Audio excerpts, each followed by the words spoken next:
J'espère que vous allez bien, j'espère que vous vous portez bien. La situation vient de s'accélérer, les événements viennent de s'accélérer. La situation vient d'empirer dans le dossier d'MRDZ puisque les autorités algériennes ont enfin réagi, ont officiellement réagi à une heure tardive. Aujourd'hui, le 12 avril 2025, dans la nuit du 12 avril 2025, le ministère des Affaires étrangères nous a fait part d'un communiqué extrêmement long et un communiqué inédit puisque dans ce communiqué, le ministère algérien des Affaires étrangères, après avoir tenté, parler au régime algérien, les autorités algériennes, après avoir tenté d'étouffer cette affaire d'MRDZ, dans laquelle 3 personnes ont été incarcérées vendredi 11 avril 2025 à une heure tardive de la nuit, après avoir que le parquet national antiterroriste français, après avoir confirmé à l'AFP ce que nous, on avait révélé précédemment, à savoir l'implication d'un agent officiel de l'État algérien, qui a été placé en détention hier en compagnie d'un proche à lui, apparemment quelqu'un qui a un lien de parenté avec lui, et d'un troisième individu, un troisième homme qui serait lui aussi d'origine algérienne, mais on ne sait pas si il est franco-algérien ou pas. Le deuxième, il est franco-algérien, et le premier, c'est un agent qui travaille pour le consulat d'Algérie à Créteil. Il travaille au niveau du service visa du consulat d'Algérie à Créteil. Il a été emprisonné. Au départ, les sources les plus proches du régime algérien ont tenté de nier en bloc, de dire c'est pas vrai, il y a eu une erreur, il y a eu une manipulation quelque part. Et ben là, le ministère des Affaires étrangères algérien, samedi 12 avril 2024, il nous a fait un communiqué dans lequel il confirme l'emprisonnement de l'un de ses officiels, l'un de ses agents officiels en France. Le communiqué commence par quoi? Le communiqué affirme que l'ambassadeur de France à Paris a été convoqué par le ministère des Affaires étrangères algérien. C'est le secrétaire général du ministère des Affaires étrangères, M. Lounès Magraman, qui a convoqué l'ambassadeur de France à Alger, M. Stéphane Romaté. Le pauvre, à chaque fois qu'il y a un problème entre le pays, je pense que c'est la 5e ou la 6e fois qu'il a été convoqué, parce qu'il y a des convocations qui ont été rendues publiques et assumées, d'autres convocations qui n'ont pas été rendues publiques. Je crois que Stéphane Romaté, c'est l'homme le plus malheureux du monde. À chaque fois, il se fait savonner, il se fait remonter il se fait tirer les oreilles à chaque fois qu'il y a un problème entre les deux pays. Or, normalement, c'est pas un problème, parce que c'est une enquête de justice. Ce ne sont pas les pouvoirs politiques français qui ont décidé d'emprisonner l'agent des services du consulat de Créteil à Paris. Ce n'est pas Emmanuel Macron ou le gouvernement français ou le ministère de l'Intérieur, c'est pas Bruno Retailleau qui a décidé d'arrêter et de mettre en prison un agent officiel de l'État algérien. C'est la justice française à travers le parquet national antiterroriste. Il n'en demeure pas moins que le ministère des Affaires étrangères nous apprend ceci. Cette audience a eu pour objectif d'exprimer la vive protestation de l'Algérie suite à la décision des autorités judiciaires françaises de mettre en examen et de placer en détention provisoire un de ses agents consulaires en exercice sur le sol français, dans le cadre de l'ouverture d'une information judiciaire sur un supposé enlèvement du voyou. MRDZ est traité de voyou. Emir Boukhars dit MRDZ en 2024. L'État algérien qui traite MRDZ de voyou. Bon, on parlera de ce dérapage dans un petit moment, mais déjà, le communiqué confirme que l'Algérie a confirmé l'emprisonnement de l'un de ses agents consulaires en exercice sur le sol français et qu'elle proteste et qu'elle demande sa libération. En réalité, les autorités algériennes refusent toute implication dans l'affaire d'MRDZ. Pour eux, à entendre les autorités algériennes, pour les responsables du gouvernement algérien, il n'y a aucun lien de près ou de loin entre l'État algérien et l'affaire MRDZ. Troisième point, l'Algérie rejette fermement, nous affirme le ministère algérien des Affaires étrangères, sur la forme que sur le fond, les motifs invoqués par le parquet antiterroriste français à l'appui de sa décision de mettre en détention provisoire son agent consulaire. Sur le plan de la forme, l'Algérie rappelle que l'agent consulaire a été arrêté en pleine voie publique, puis placé en garde à vue sans notification par le canal diplomatique, et en flagrante contravention aux immunités et privilèges rattachés à ses fonctions par le consulat d'Algérie à Créteil, ainsi qu'à la pratique prévalente en la matière entre l'Algérie et la France. Donc, encore une fois, les autorités algériennes confirment nos informations, qu'il s'agit, parce qu'il est toujours en vie, il est juste en prison, il n'est pas mort, ce monsieur, qu'il s'agit d'un responsable du consulat, d'un agent qui travaille au niveau du consulat d'Algérie à Créteil. L'Algérie dénonce son arrestation. Elle estime que son arrestation, c'est une violation flagrante de l'immunité des privilèges accordés aux agents consulaires. Le point 5, l'Algérie affirme que sur le plan du fond, l'Algérie retient surtout la fragilité et l'inconsistance de l'argumentaire vermoulu et farfelu invoqué par les services de sécurité du ministère de l'Intérieur français durant les auditions. laquelle appuie cette cabale judiciaire inadmissible sur le seul fait que le téléphone mobile de l'agent consulaire inculpé aurait borné autour de l'adresse du domicile de l'énergumène Amir Boukhars. Amir, il en prend pour son grade. Énergumène, voyou. Attendez, c'est un État. Avant d'aller dans le fond, mais c'est un État l'Algérie, c'est un État. D'où là, c'est un blogueur. Un État qui insulte un blogueur. Bon, on reviendra sur ce sujet. Donc, pour l'Algérie, il n'y a pas de preuves. Selon les autorités algériennes, dans le dossier judiciaire, qui a été sur lequel ce sont dans les enquêtes qui ont été menées par les services de sécurité français, qui ont permis l'arrestation de cet agent consulaire et de le présenter ensuite devant le parquet national antiterroriste, il n'y a pas de preuve que dans tout le dossier il est vide et qu'il est basé juste sur un bornage. Un bornage, c'est quoi? C'est un procédé qui permet de détecter où est la personne qui détient un téléphone, où est-ce qu'elle circulait, où est-ce qu'elle se trouvait, où est-ce qu'elle était localisée au moment, à un instant T, ou au moment X, ou à un moment bien précis, au cours d'une enquête judiciaire. Voilà. Le point 6. L'Algérie appelle à la libération immédiate de l'agent consulaire placé en détention provisoire et exige que le droit rattaché à ses fonctions, aussi bien dans le cadre des conventions internationales que des accords bilatéraux, soit scrupuleusement respecté, en vue de lui permettre de se défendre convenablement et dans les conditions les plus élémentaires.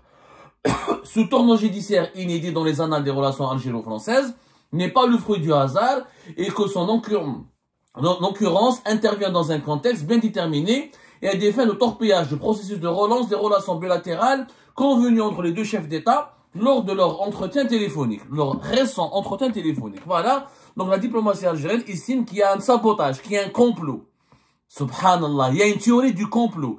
Un complot mené en France contre Emmanuel Macron qui veut se réconcilier avec l'Algérie. Donc il y a des clans en France. Avant, on pensait que la guerre des clans n'existait qu'en Algérie, qu'en dans les pays comme l'Algérie. Maintenant, non. Selon l'Algérie, c'est la France qui ressemble à l'Algérie. C'est la France qui fonctionne selon le principe des guerres de clans, qu'il y a des clans, mais qu'il y a des clans, notamment, il parle du ministère de l'Intérieur français, donc ils font référence à Bruno Retailleau, qui ce serait donc, selon, si on lit entre les lignes, le ministère algérien des Affaires étrangères fait référence, comme quoi, c'est Bruno Retailleau, il fait référence à Bruno Retailleau, c'est son clan, et c'est parce que la DGSI en France, les services de renseignement, de contre-espionnage, les services secrets, qui ont travaillé sur l'enquête d'MLDZ et son enlèvement et son projet d'assassinat, relèvent du ministère français de l'Intérieur. Donc, il y a un complot de la part des services secrets français pour saboter la réconciliation qui a été négociée et discutée entre Tebboune et Emmanuel Macron. C'est incroyable ces arguments. Ce tournant, voilà, nous ne pouvons pas nous empêcher d'être surpris par le choix cynique fait par les fossoyeurs de la normalisation des relations bilatérales concernant le nerveux utilisé comme levain de cette nouvelle action préméditée. L'empressement balourd à utiliser ce voyou, encore une fois, MLDZ est utilisé traité comme voyou, comme nouvel étendard de la faconde anti-algérienne qui anime ses instigateurs, contraste avec la passivité longtemps affichée dans le traitement des demandes d'extradition émises par les autorités algériennes à l'encontre de cet activiste subversif. Il y a des organisations terroristes. Ce nouveau développement inadmissible et inqualifiable causera un grand dommage aux relations algéro-françaises et ne contribuera pas à l'apaisement. L'Algérie n'a pas l'intention de laisser cette situation sans conséquence, tout comme elle veillera à assumer pleinement et résolument la protection de son agent consulaire. C'est le communiqué le plus bizarre, le plus original, je dirais, mais malheureusement, j'essaye de ne pas en rire parce que c'est vraiment grave de communiquer qu'un État bâcle sa communication de la sorte. C'est le communiqué le plus catastrophique de l'histoire de la diplomatie algérienne. 1. L'État algérien qui se rabaisse à insulter un blogueur. C'est du jamais vu. Jamais, au grand jamais, l'Algérie indépendante ne s'est adonné à une communication aussi chaotique, aussi catastrophique. C'est-à-dire que un État, il va se rabaisser à insulter un MLDZ. Un MLDZ, c'est un blogueur. C'est un blogueur. Mais il n'a pas parti politique, il n'a pas de parti politique, il n'a pas d'organisation politique, c'est pas un homme d'affaires, il n'a ni entreprise, ni registre de commerce, il n'a rien du tout. Il a une voiture, des téléphones, une page Facebook, YouTube et TikTok. C'est tout ce qu'il a à me dire. Un État l'insulte par le biais d'un communiqué officiel, le traite de voyou et d'énergumène. et de nervis.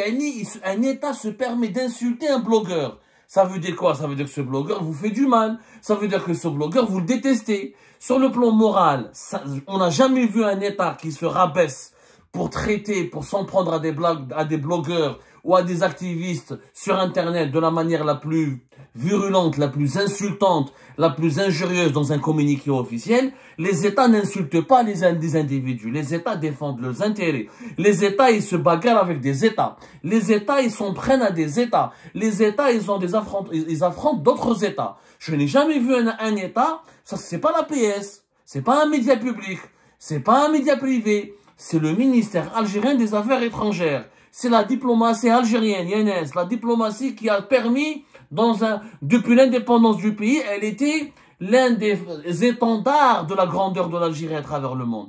La diplomatie algérienne qui a négocié la libération des otages américains à Téhéran. La diplomatie algérienne qui a réconcilié l'Érythrée, qui a conclu la paix entre l'Érythrée et l'Éthiopie. La diplomatie algérienne qui a négocié des accords de paix dans plusieurs pays africains, notamment au Mali, ailleurs. La diplomatie algérienne qui a été respectée par les grandes puissances du monde, ou le Tahdra à la MRDZ, dans un communiqué officiel, il y a le trait de voyous, et c'est du jamais vu. Franchement, je suis choqué. C'est choquant. En plus, non seulement c'est immoral, on rabaisse l'État algérien, on le dévalorise. En plus, la manière avec laquelle ils ont parlé d'MLDZ, en réalité, c'est suspect. Les juges français vont maintenant croire, ils ont tous les éléments, l'État algérien reconnaît lui-même qu'il diabolise MLDZ, qu'il le déteste.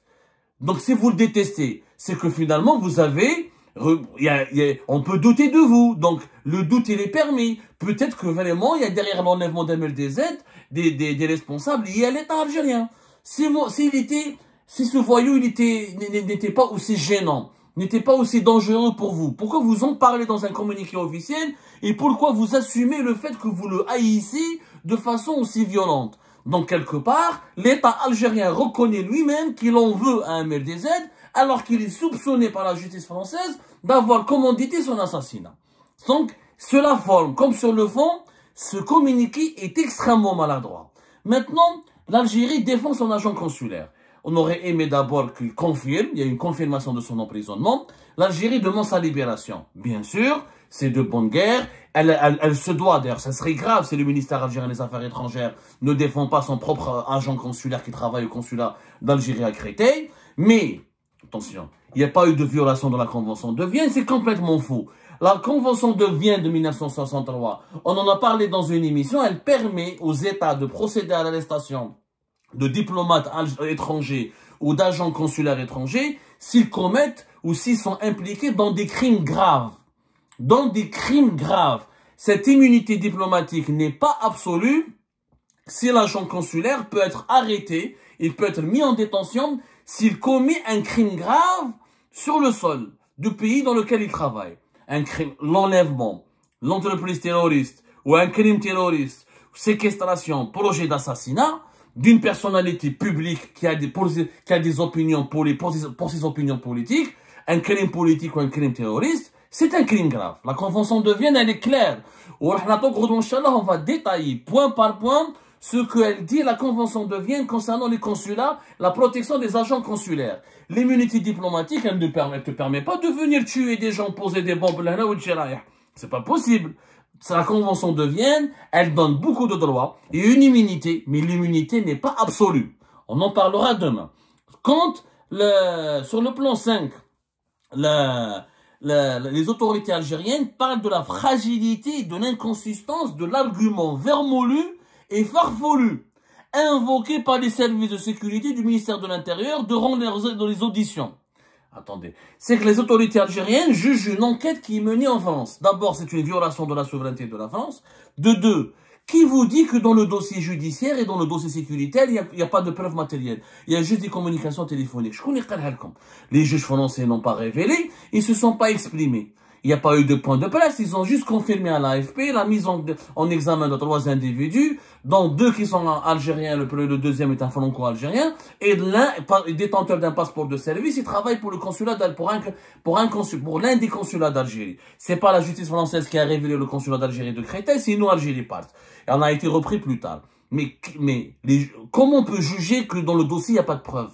C'est-à-dire le parquet national antiterroriste français, l'une des juridictions les plus sensibles, les plus compétentes, les plus puissantes de France, qui est quand même un grand pays où la justice elle est vraiment indépendante, elle est sérieuse, il s'est contenté, il n'a pas de preuves, il a juste utilisé le bornage, juste parce qu'il y a un bornage téléphonique autour du domicile de l'énergumène MLDZ, il a mis en prison quelqu'un. C'est-à-dire que les juges français sont les juges algériens sont plus compétents. Les juges algériens, quand ils mettent les gens en prison pour des posts sur Facebook, pour des publications sur Facebook, pour des commentaires sur Facebook, quand ils condamnent à mort des journalistes pour des articles de presse, sont plus compétents, plus compétents que les juges français qui sont très sérieux, qui jugent des chefs d'État, des grandes affaires internationales. C'est-à-dire, vous imaginez que les juges français n'ont pas de preuves?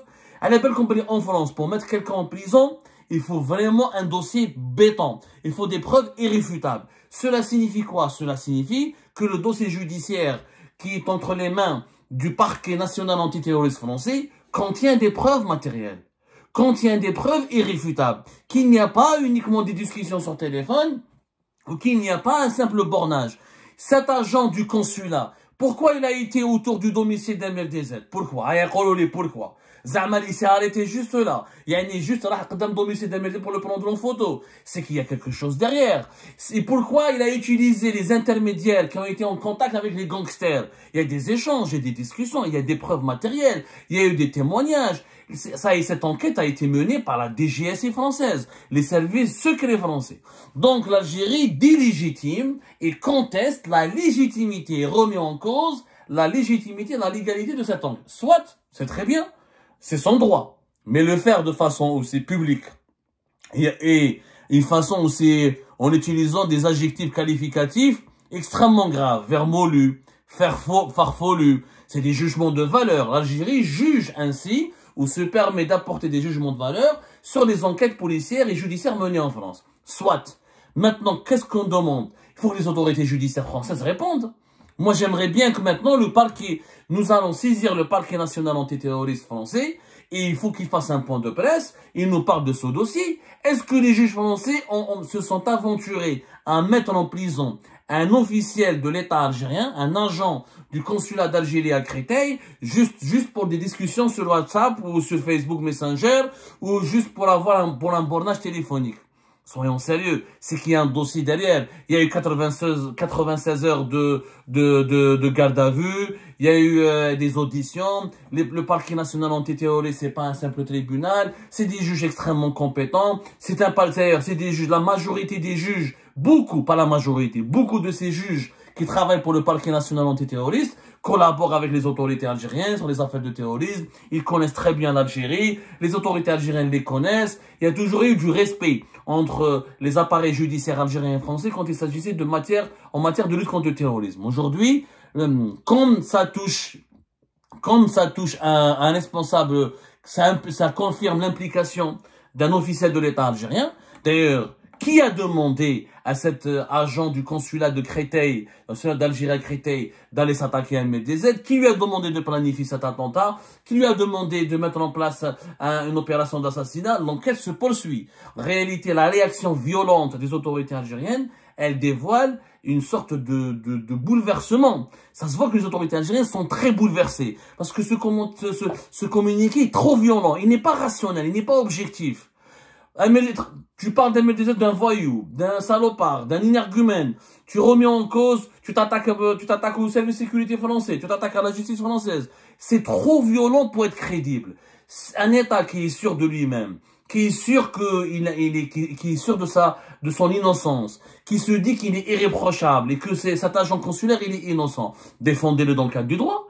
Trouvez un avocat, son avocat français va faire des déclarations, faites un communiqué pas violent, nous condamnons, nous dénonçons, on se démarque, l'État algérien n'a strictement rien à voir avec l'affaire MLDZ, et nous demandons à la justice de faire son travail. Mais faire des jugements de valeur, recourir aux insultes, à l'injure, tenter de discréditer la justice française et les services de sécurité français, faire de MLDZ un voyou, un énergumène, il y a anguille sous roche. Cette réaction trop violente, excessive et inédite pour un ministère des Affaires étrangères, elle dévoile un malaise. Il y a un malaise derrière cette affaire-là. Nous allons essayer de creuser pour comprendre ce malaise. En réalité, je ne comprends pas les dirigeants algériens. Il faudrait qu'ils sachent que quand ils parlent au nom de l'État, que l'État, c'est pas une PlayStation, c'est pas un espace privé, c'est pas un compte Facebook privé ou un espace Twitter. C'est l'État. On parle de l'État, l'État, elle engage 47 millions d'Algériens et d'Algériens. Un État qui se rabaisse pour insulter un blogueur, il continue de le diaboliser. Un État qui ne répond pas aux arguments, il utilise, et l'argument du bornage, ce n'est pas la... Je rappelle que la justice française, elle ne s'est pas du tout exprimée. Ça, le bornage téléphonique, etc., ça a été révélé par les médias français. Nous en avons parlé. Les juges français ne se sont pas exprimés.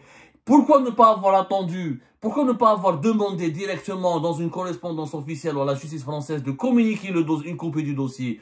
Une copie du dossier est déjà entre les mains d'ailleurs des avocats de ces 3 Algériens impliqués dans l'affaire MLDZ, dont l'agent consulaire, il a des avocats. Ces avocats ont été approchés par l'AFP et la presse française. Ils n'ont pas voulu s'exprimer, mais ils ont une copie du dossier. Est-ce que dans leur dossier, il n'y a que le bornage téléphonique? Si vraiment il n'y a que ça, je dirais que la justice française n'est pas crédible.